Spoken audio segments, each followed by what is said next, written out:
Hey guys, how's it going? Today I want to do something a bit different. So, Fate Grand Order, and Fate as a series for that matter, has survived for so long because it has a combination of things. Those are great art, a unique concept executed fairly well, waifus and husbandos, and the story. Some of the stories told within the Fate series are well worth the praise that they receive. For example, the story told in Fate Zero is something that you could send to someone who's just a casual anime watcher and they could get a lot out of it. They don't need to know any context about what Fate is as a franchise. It's a standalone amazing story.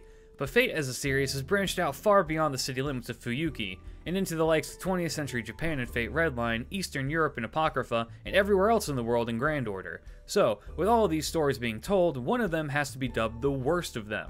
Unfortunately, if you ask most people, they'll give you a handful of installments from the early FGO, like Orleans, London, and Septum. But I give these ones the pass for being written during the growing phases of FGO. Pretty much all of the stories after London have been strong, save for one in particular, Agartha.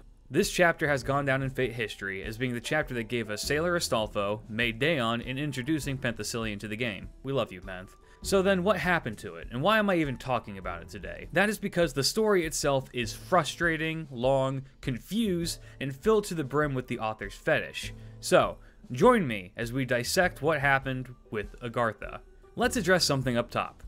Every good story has a message or a goal in mind that they want to get across to the reader. This can be something as in-depth as the class-based issues going on in the Middle East in stories such as The Kite Runner, to not letting strangers into your house like in The Cat in the Hat. A story can also just be written for the overall goal of entertainment as its final goal, and not be thought about too terribly much. The biggest frustration I have with Agartha is that its overall message is actually one that is profound and worth discussing, presented in the worst possible way to get this particular point across. This story is one that has so much potential to not just be good, but to be great. But it shies away from this possibility in order to play parts for laughs that aren't heard, and self-inserts that are very, very, very evident. The tale of Agartha is one built entirely upon dealing with trauma. Before one of you accuses me of going full English teacher mode and searching for something that isn't there, Scheherazade more or less admits that her trauma is why she's even doing anything in the entire chapter at the very end, spelling it out for everyone rather than leaving any speculation to exist, so blow me. Let's begin with what Agartha gets right.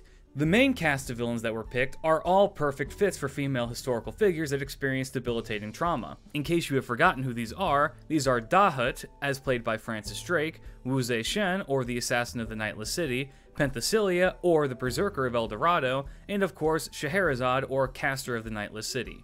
Starting with Dahut, who I imagine almost none of you know who she is, she was the daughter of King Gradlin from the land of Is, which was built upon land that was reclaimed from the sea. To prevent the city from flooding, great dikes were constructed to hold back the water. Gradlin's daughter, Dahut, in most versions, is described as an unrepentant sinner who pretty much did as she pleased. This is in contrast to her father, who is often read to be a truly good man. One day, she steals the keys to the dikes in order to let her lover into a banquet hall, and then after the party they have, she drunkenly opens the dikes which flood the entire city. This kills everyone inside, save for Gradlin and Dahut.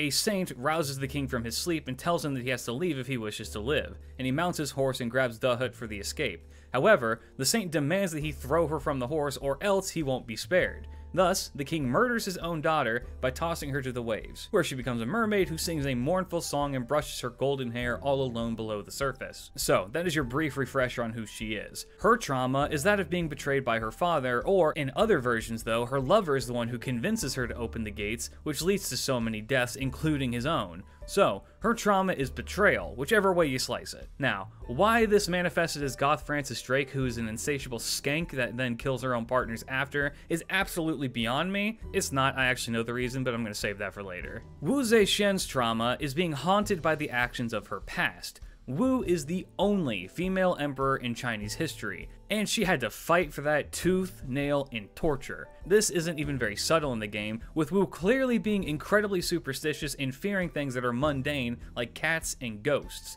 Now, you may argue, well, everyone's afraid of ghosts. No, she is afraid of ghosts. So, let me explain why. Let me tell you the story of Wu and consort Zhao. After Wu had risen to power, she decided to get rid of some of her longtime rivals permanently. This was one of the previous emperor's favorite concubines, Zhao, as well as the former empress, Wang. But this grudge mostly fell upon Zhao, so I'm just going to not really talk about Wang too much. Wu had the pair bricked up into a wall Carmilla style for some time and stripped of all of their titles, and when a compassionate member of the court offered to release them, Wu ordered both of them to have their hands and feet cut off and then placed inside of wine jugs so that, quote, those witches can be drunk to the bone. Wang accepted her fate, but as Zhao was being placed into the jar, she laid a curse upon Wu, that she would reincarnate as a cat and Wu as a mouse so that she could bite her to death. The pair died after several days of being sealed in the jars, but then something strange happened. Wu began to be haunted by the ghosts of the two in her dreams. This grew so bad that Wu forbid cats in the royal court altogether and moved the capital several times to escape the spirits, but to no avail. She is terrified of the actions of her past coming back to haunt her, and lives in a constant state of fear because of them. So, placing her in the Nightless City is actually perfect for her, because it's an area where she can escape from any and all superstition, and all the residents can drown in their own pleasure, limited to women. The people there are conditioned to rat on each other, removing any possible idea of someone coming and stabbing Wu in the back. And then there's Penth. Her story is one that is better known than the other two, and her trauma is very much on display. The way how it is presented in Fate is understandably watered down a touch, but still gets the point across perfectly.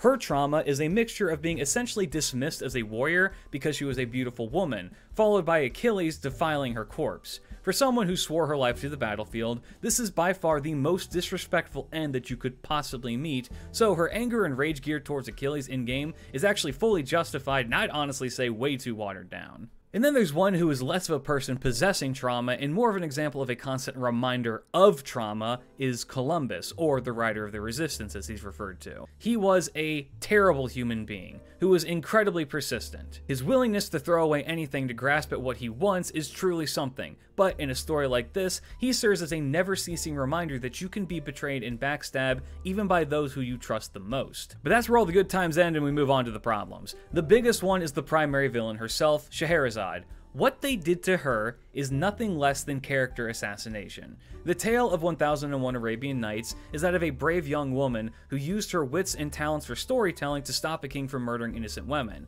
Her portrayal in Fate completely removes those elements and makes her a spineless coward who fears death to the point that it is completely debilitating, and that is her only driving motivation to not be killed. This characterization of her can make sense in some cases, and is certainly a way to read Scheherazade. But they pull the most aggravating trope in media, and something that Fate is honestly guilty of on multiple charges, and that is making that her one and only personality trait. There is nothing more to her character aside from "I don't want to die" in this chapter, except her plan is naturally full of holes and goes completely against her character. Scheherazade is a hero because her actions save the lives of the innocent. Her plan in Agartha is to use the swirling magical energy of a pseudo-Holy Grail war to bring the singularity into reality and then slam it into a city, thus making knowledge of magecraft known publicly and destroying mystery in order to prevent servants from being summoned ever again. If that just went completely over your head, I'm going to TLDR this real quick. In other words, she is willing to kill innocents in order to save herself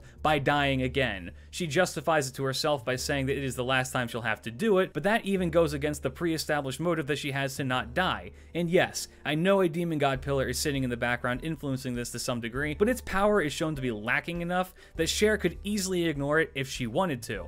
So, her being this confusing mess and hollow shell of a character that had so much potential to be thrown out for a terrible reading of it is absolutely maddening. And then there's the plot that raises the most eyebrows on people. We are told that 4 servants have gone missing from Chaldea: Fergus, Drake, Helena, and Heracles. Now, how these 4 characters were handled is awful. Let's start with Drake. She took the form of Dahut and began slamming her hips onto anything that moves like a frat boy in a hog pen. In other words, if you consider Drake your waifu, you have been canonically NTR'd, and I'm sorry that this is how you had to find out. It was intentionally written that it is our Drake, not another random Drake, our Drake, that is the one that is getting bone zoned and then murdering people after the act. Why is this necessary? It is probably a part of the author's fetish. The next character I want to talk about is Fergus. We know Fergus as the insatiable Brock cosplayer whose theme song is from Gurren Lagann. However, in this story, they aged him down to a child who is shy around women and has this whole arc about what it means to be a good king. This ultimately leads to nothing and has Fergus declare that he wants to sex Scheherazade so hard. Again, this is done entirely for fetish purposes, because this author clearly has a thing for lolis and shotas. Of these characters, the one that I have the least amount of issues with is actually Heracles becoming Megalos, because the explanation given as to why it exists is to hasten the death of servants, which makes sense even if the plan itself is a bastardization of character. And then there's Helena. This is perhaps the most blatant case of terrible writing, and you should feel robbed of any interaction with Helena because of it. She exists for the sole purpose of getting the cast out of the floating city at the end, and that is it.